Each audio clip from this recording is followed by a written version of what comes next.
রাজশাহী-৫ আসনে বিএনপির মনোনীত প্রার্থী অধ্যাপক নজরুল ইসলাম মণ্ডলের মনোনয়ন পরিবর্তনের দাবিতে বিক্ষোভ সমাবেশ, মানববন্ধন ও সংবাদ সম্মেলন করেছেন স্থানীয় বিএনপি এবং অঙ্গ ও সহযোগী সংগঠনের নেতাকর্মীরা।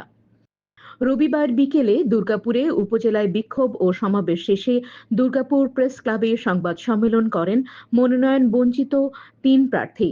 পুঠিয়া উপজেলা বিএনপির সভাপতি আবু বক্কর সিদ্দিক, সাবেক এমপি নাদিম মোস্তফার ছেলে জুলকার নাইম বিস্ময় ও জেলা শ্রমিক দলের সভাপতি রকুনুজ্জামান আলমের সমর্থকরা। এ সময় নেতাকর্মীরা বলেন, তৃণমূলের মতামত উপেক্ষা করে নজরুল ইসলামের মনোনয়ন দেয়া হয়েছে। তিনি দীর্ঘদিন স্থানীয় বিএনপির কর্মসূচি থেকে দূরে ছিলেন এবং এলাকার মানুষের সঙ্গে সম্পৃক্ত নন, বরং তিনি দলের বিরুদ্ধে গিয়ে নির্বাচন করে পরাজিত হয়েছেন। অধ্যাপক জনাব নজরুল ইসলাম মণ্ডলকে নির্বাচিত করা প্রায় অসম্ভব।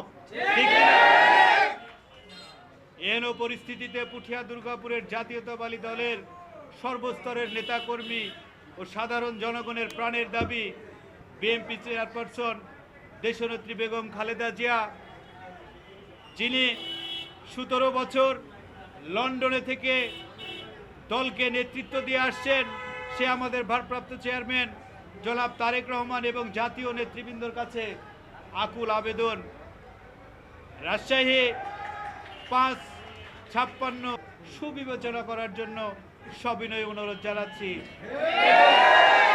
নেতৃবৃন্দ সহ বিএনপির ভারপ্রাপ্ত চেয়ারম্যান জনাব তারেক রহমান এর কাছে সবিনয়ে অনুরোধ জানাচ্ছি, তিনি যেন আমাদের ত্যাগী নেতৃত্ব এবং ঢাকা আপনারা দেখেছেন আবু বকর সিদ্দিক সাহেব তিল তিল করে গড়ে ওঠা একজন নেতা, বাংলাদেশের কেন্দ্রীয় কমিটিতে তিনি থেকেছেন, নির্বাহী কমিটিতে আছেন।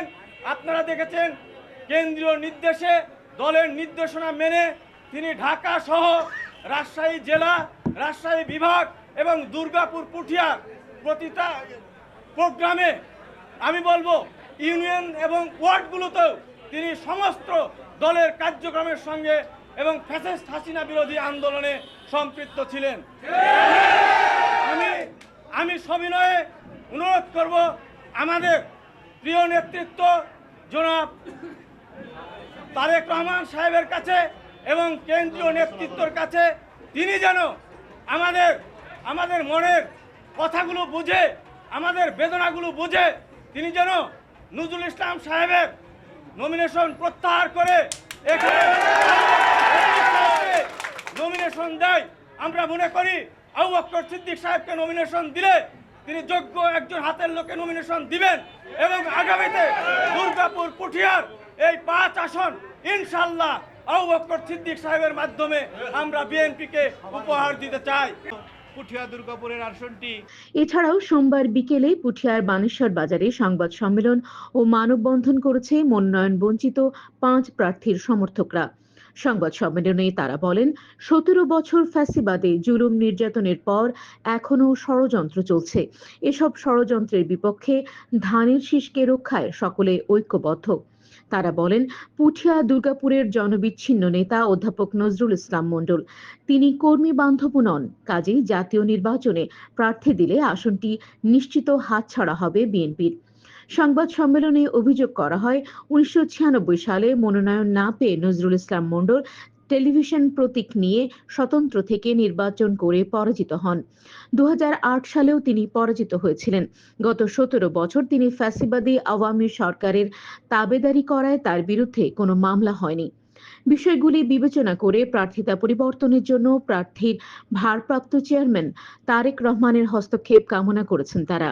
এই অধ্যাপক নজরুল ইসলাম মণ্ডল বাংলাদেশ জাতীয়তাবাদী দলের কিছু অনুসারীকে ভুল পথে পরিচালিত করে ১৯৯৬ সালে টেলিভিশন মার্কা নিয়ে পুঠিয়া দুর্গাপুরে ভোট করেন।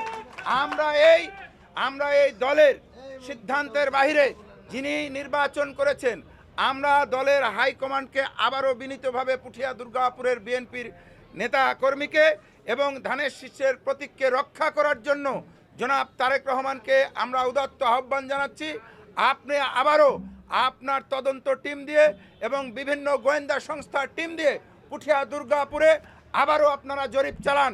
এই অনুরোধ পুঠিয়া দুর্গাপুরের জনগণের বিএনপির নেতাকর্মীরা আপনার কাছে উদাত্ত আহ্বান জানাচ্ছে। এবং পুঠিয়া দুর্গাপুরে যিনি সবচাইতে জনপ্রিয় জননন্দিত নেতা এবং পুঠিয়া দুর্গাপুরে যিনি বিএনপি এবং বাংলাদেশ জাতীয়তাবাদী দলের আন্দোলন সংগ্রামে এই 17টি বছর নেতাকর্মীর পাশে থেকেছেন, মামলা হামলাকে বুকে ধারণ করে নেতাকর্মীর পাশে থেকেছেন, এই রকম জনবান্ধব এবং কর্মী বান্ধব নেতাকে পুঠিয়া দুর্গাপুরে ধানের শীষের চূড়ান্ত প্রতীক বরাদ্দ দেওয়ার জন্য সবিনয়ভাবে অনুরোধ করছি। এদিকে নজরুল ইসলাম মণ্ডলকে প্রার্থী ঘোষণা দেয় পুঠিয়া দুর্গাপুরের বিভিন্ন স্থানে মিষ্টি বিতরণ করেছে জামায়াতের নেতাকর্মীরা।